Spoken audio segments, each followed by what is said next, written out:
ನಾವು ಇದು ಪುರಾತನ ಅಂತೇಳಿ ನಮ್ಮ ಸ್ನೇಹಿತರು ಹೇಳಿದರು. ನೋಡಕ್ಕೆ ಬಂದೀವಿ. ನೋಡಕ್ಕೆ ಬಂದು ಇಲ್ಲಿ ಹಿಂಗೆ ಸರಸ್ವತಿ ದೇವಸ್ಥಾನ ಭಿನ್ನಾಗಿದೆ ಅಂದರು. ಇದೆಲ್ಲ ಸರ್ಕಾರದವರು ಇದನ್ನ ಪರಿಶೀಲನೆ ಮಾಡಿ ಸರಿಯಾಗಿ ಮಾಡಬೇಕು. ಮಾಡಲಿಲ್ಲ ಅಂದರೆ ಇವೆಲ್ಲ ನಮ್ಗೆ ಆನುವಂಶಿಕ ಏನು ಬರ್ತಾವಲ್ಲ ನಶಿಸಿ ಹೋಗ್ತಾವೆ ಇವೆಲ್ಲ ಹಾಂ, ದೇವಸ್ಥಾನ ಮೂರ್ತಿನೇ ಭಗ್ನ ಮಾಡಿದ್ದಾರೆ ಇವರು. ಮತ್ತು ಇಂಥ ಕಿಡಿಗೇಡಿಗಳನ್ನ ಇವರು ಮಟ್ಟ ಹಾಕಬೇಕು ಸರ್ಕಾರದವರು.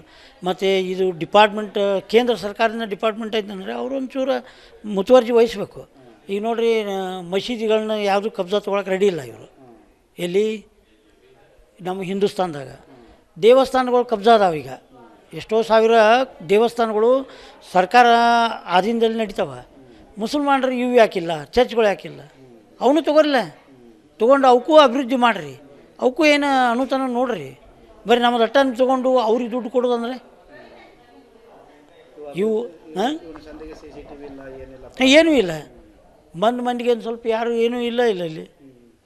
ಈಗ ಮತ್ತು ಇದನ್ನು ಎಲ್ಲ ನೋಡೋಕೆ ಸರ್ಕಾರ ಇಟ್ಟಿದೆ ಅಂದರೆ ಆಗು ಹೋಗುಗಳನ್ನ ನೋಡೋಕ್ಕೆ ಇಡಬೇಕಲ್ಲ. ಹಾಂ, ಇದು ನೋಡಿರಿ, ದೇವಸ್ಥಾನ ದೇವಿ ಮೂರ್ತಿ ಮುಂಜಾನೆ ಬಾಗಿಲ ಓಪನ್ ಮಾಡಿ ಇಟ್ಟದ್ದಕ್ಕೆ ಹಿಂಗೆ ಪರಿಸ್ಥಿತಿ ಆಗೈತಿ. ಪಾಪ ಯಾರೋ ಅರ್ಚಕರು ಅದಾರ, ಅವ್ರನ್ನೇನಾರು ಮಾಡಿ ಹೋದ್ರೆ ಏನಾಗೋದು? ಸರ್ಕಾರ ಗಮನ ಹರಿಸ್ಬೇಕು ಇದಕ್ಕೆ. ಅಧಿಕಾರಿಗಳು, ಸಂಬಂಧಪಟ್ಟವರು ಅಧಿಕಾರಿಗಳು ನೋಡಬೇಕು. ಎಲ್ಲೆಲ್ಲೋ ದುಡ್ಡು ಪೋಲಾಗ್ತಿರ್ತದೆ. ಇಂಥದಕ್ಕೆ ಮಾಡಿಬಿಟ್ರೆ 4 ಜನ ಬರ್ತದೆ. ನಮ್ಮ ಸಂಸ್ಕೃತ ನಿಂತದ್ದನೇ, ದೇಶ ನಿಂತದ್ದನೇ ಇದ್ರ ಮೇಲೆ. ಪುರಾ ಅವರು ಕಟ್ಟಡ ಮಾಡಿದಾರಂತೆ ನಮಗೆ ನೋಡೋಕೆ ಸಿಗ್ತದೆ. ಈಗಿನ ಕಟ್ಟಡ ಯಾರು ನೋಡೋಕೆ ಹೋಗಲ್ಲ. ತೊಗೊಳ್ರಿ, ಕಠಿಣ ಕ್ರಮ ತೊಗೋಬೇಕು. ಸಿಕ್ಕರೆ ಅವ್ರನ್ನ ಹಿಡಿದು ಕಠಿಣ ಕ್ರಮ ತೊಗೋಬೇಕು. ಮೊದಲು ಇಲ್ಲಿ CC ಕ್ಯಾಮ್ರಾ ಹಾಕಬೇಕು. ಮೇಲ್ವಿಚಾರಕರು ಅದನ್ನು ಸಿಬ್ಬಂದಿ ವರ್ಗ ಸರಿಯಾಗಿ ಮ್ಯಾನೇಜ್ ಮಾಡಬೇಕು. ನಾವು ಒಂದು ಲೋಕ ಅದಾಲತ್ ವಕೀಲರ ನಾವು ದೇವಸ್ಥಾನ ನೋಡ್ಬೇಕಂತ, ಪುರಾತನ ದೇವಸ್ಥಾನ ನೋಡ್ಬೇಕಂತ ಬಂದೀವಿ. ಬರೋದ್ರಲ್ಲೇ ಇಲ್ಲಿ ಪೂಜಾರಿ ಅವರೊಂದು ದೇವಸ್ಥಾನಕ್ಕೆ ಏನೋ ಮುಕ್ಕು ಮಾಡಿದಾರ, ಭಂಗ್ ಮಾಡಿದಾರ ಅಂಥೇಳಿ ಕೇಳ್ಪಡೋಣ. ನಾವು ಸೂಕ್ಷ್ಮ ಒಳಗೋಗಿ ನೋಡೋಣ. ದೇವರ ಸ್ವಲ್ಪ ಎದೆ ಮೇಲೆ ಏನೇನೋ ಇದ್ರ ಮಾಡ್ಕೊಂಡಿದ್ದಾರೆ, ಕೈಗಳನ್ನು ಮುಖ ಮಾಡಿದ್ದಾರೆ.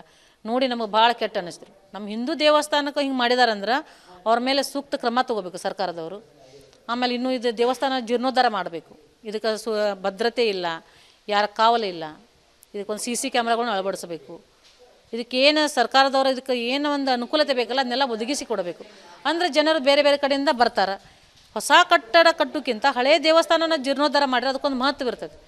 ಒಂದೆಲ್ಲ ವಾಸ್ತು ಇರಲಿ, ಏನೋ ಒಂದು ಕೆತ್ತನೆ ಕೆಲಸ ಇರಲಿ, ಅಷ್ಟು ಚೆನ್ನಾಗಿ ಮಾಡಿದ್ದಾರೆ. ಸರ್ಕಾರದವ್ರಿಗೆ ಒಂದು ವಿನಂತಿ ಏನಂದ್ರೆ, ನನಗೆ ಇನ್ನೂ ಹೆಚ್ಚಿಗೆ ಜೀರ್ಣೋದ್ಧಾರ ಆಗಬೇಕು ನಮ್ಮ ಹಿಂದೂ ದೇವಸ್ಥಾನಗಳ. ದುಷ್ಕರ್ಮ ಮೇಲೆ ಕ್ರಮ ತೊಗೋಬೇಕು. ಸರ್ಕಾರದವ್ರಿಗೆ ಎಲ್ಲ ಗೊತ್ತಿರ್ತದೆ ರೀ ಯಾರ ಮೇಲೆ ಏನು ಕ್ರಮ ತೊಗೋಬೇಕು. ನಾವು ವಕೀಲರಿದ್ದೀವಿ. ಈ ಸೂಕ್ತ ಕ್ರಮ ತೊಗೊಂಡು ಇಲ್ಲಿ ಪೊಲೀಸ್ ಡಿಪಾರ್ಟ್ಮೆಂಟ್ ಆಯ್ತು, ಮ್ಯಾಗಿನ ಆಫೀಸರ್ ಆಯ್ತು, ಅಧಿಕಾರಿಗಳಾದರು, ಎನಿ ಡಿಪಾರ್ಟ್ಮೆಂಟ್ ಇದಕ್ಕೊಂದು ಇರ್ತೈತೆ ರೀ. ಇದಕ್ಕೊಂದು ಡಿಪಾರ್ಟ್ಮೆಂಟ್ ದೇವಸ್ಥಾನದ ತಿಲಾಕಿ ಇರ್ತದೆ.